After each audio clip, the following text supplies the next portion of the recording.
Halo teman-teman, selamat datang di video pembelajaran saya mengenai kejenuhan atau burnout belajar. Saya Rahmania Karim, mahasiswa program studi bimbingan konseling Universitas Nusa Cendana Kupang.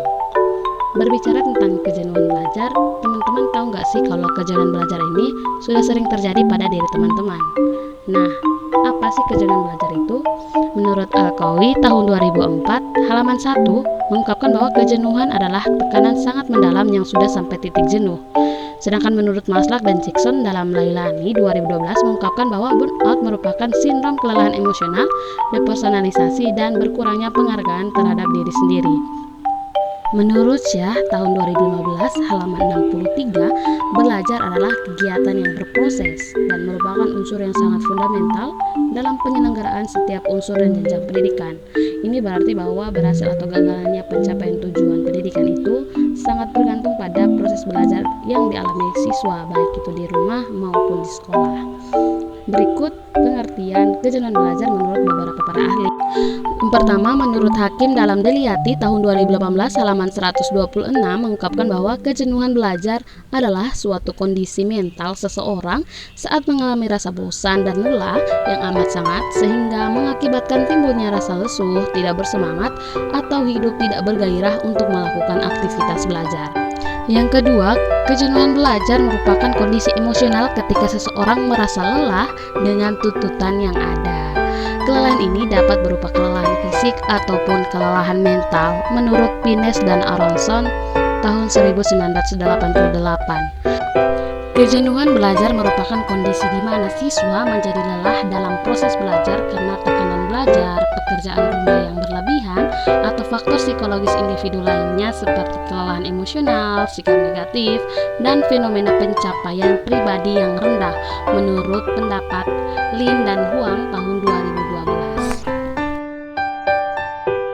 Dapat saya simpulkan, kejenuhan atau burnout belajar adalah kondisi di mana siswa lelah secara fisik dan emosi sehingga menimbulkan rasa lesu, tidak bersemangat dalam mengikuti proses belajar.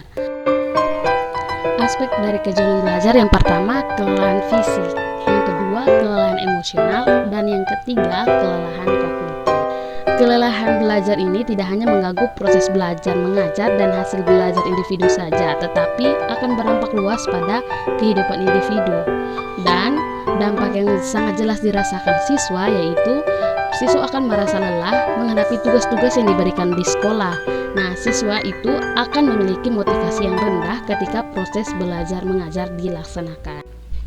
Setia Putri tahun 2016 mengungkapkan bahwa seberapa tinggi tingkat hasil belajar siswa berkorelasi negatif dengan tingkat burnout yang mereka alami. Artinya, semakin tinggi burnout yang dialami seseorang, maka hasil belajar mereka semakin rendah.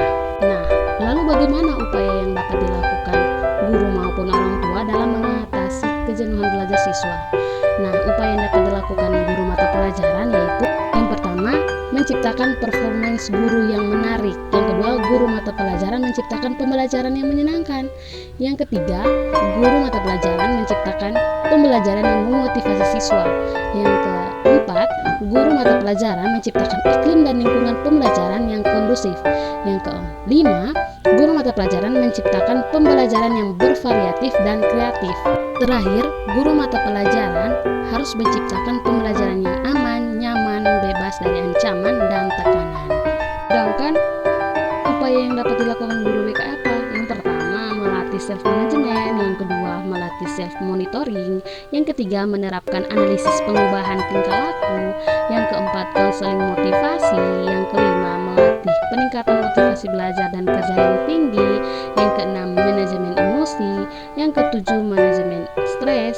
Yang terakhir, relaksasi. Lalu, apa upaya yang dapat dilakukan orang tua untuk anaknya dalam mengatasi kejenuhan belajar? Upaya yang dapat dilakukan yaitu yang pertama, komunikasi yang baik antara orang tua dengan anak. Yang kedua, manajemen tugas rumah, yaitu orang tua membantu mengatur waktu anak dalam mengerjakan tugas rumah. Yang ketiga, motivasi orang tua untuk meningkatkan pentingnya belajar sesuai dengan kemampuan mereka. Yang keempat, memberikan fasilitas belajar yang memadai dalam membantu proses belajar anak. Sekian video pembelajaran saya, semoga bermanfaat.